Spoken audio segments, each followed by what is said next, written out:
Yeah. Thank you. Can you guys hear me? Yes. Okay. Usually I have spoken word pieces, but this is more like a story. And it's called I'm Not Smiling on the Inside. If you observe a series of moments in the day of the life of Z, that's me, and engage in a little bit of better living through analytics, like my statistics professor would say, you would discover that the mean, mode, and median of all those moments indicate a high likelihood that I'm smiling, or maybe laughing. It's just kind of what I do.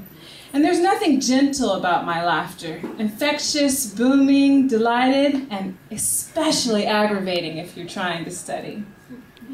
Dude, even when I'm not happy, I'm smiling. Angry smiles, tired smiles, weary smiles. Well, today, despite of what you see on the outside, I'm not smiling on the inside. You see, my boy Nilo was like, yo, Z, open mic, Monday, justice. And I said, that's what's up.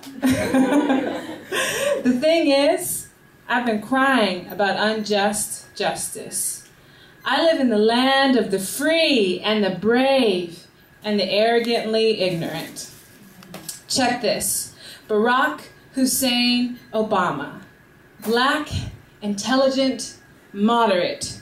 Some of us in our nation are mad at him for not being more militant, more aggressive, not more demanding of deference. Really? You want us to be more militant? Can you imagine how much more hell he would get as a black man with an Arab name if he was as aggressive as George W? Just think about it. Now check this.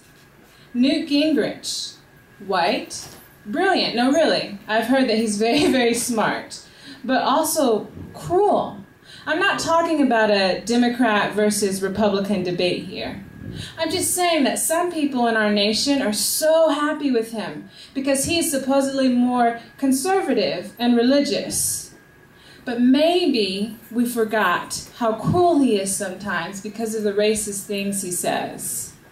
Some of you might remember back in December when, apparently to secure the support of Jewish constituents, he declared that Palestinians are not real people, which ironically is not even biblical.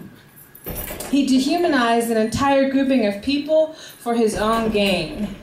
That's what happened when some of my ancestors were brought to America. We were called less than human, not real people. And even now, treated as if we don't exist. Case in point. My grandfather's grandfather was a white man named Richard Murray. He had two sons named Richard Murray. One by a black woman, his slave, and one by a white woman, his wife.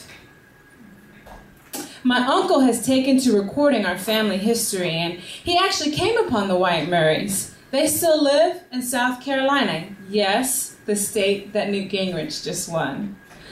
Well, the white Murrays won't talk to my uncle. They would rather treat us, the black Murrays, like we don't exist. Like Palestinians, we're just not real.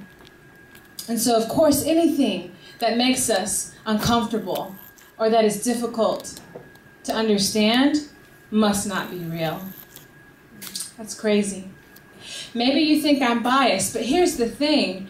I think we should all be a little more biased when we claim to be experts on a topic, which, keeping it 100, we Americans speak with authority on everything. Come on, you know it. It's true. It's simply our nature and how we're raised. But please, before you tell me that Palestinians or anything about them aren't real, please make sure that you've held the hand of one of them or that you've looked into their hearts. I'm serious. It doesn't matter which side of the issue you're on. Be pro-Israeli, be pro-Palestinian, but just don't be ignorant. I have friends that are Jewish, and they're so lovely.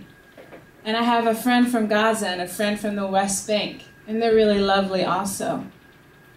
When they tell me about their lives, I cry about the unjust justice of being of the oppression of being born in a place where people believe that you are not real. Because let me tell you, that makes it really, really difficult to carry on with life as usual.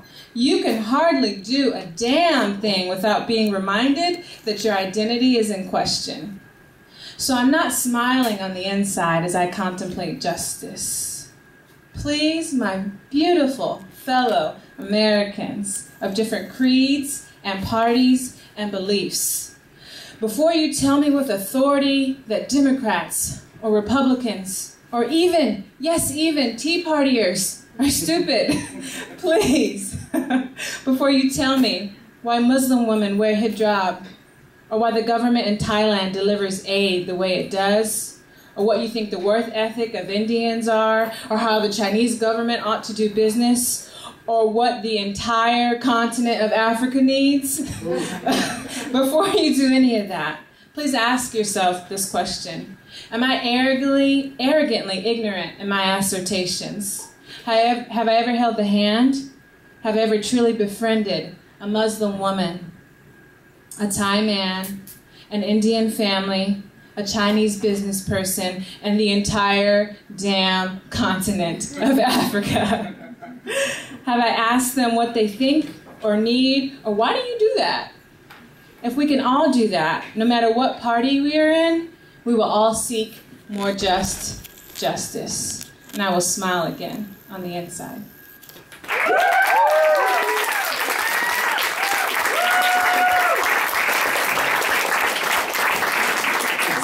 So let's give her another round of applause for sharing those words.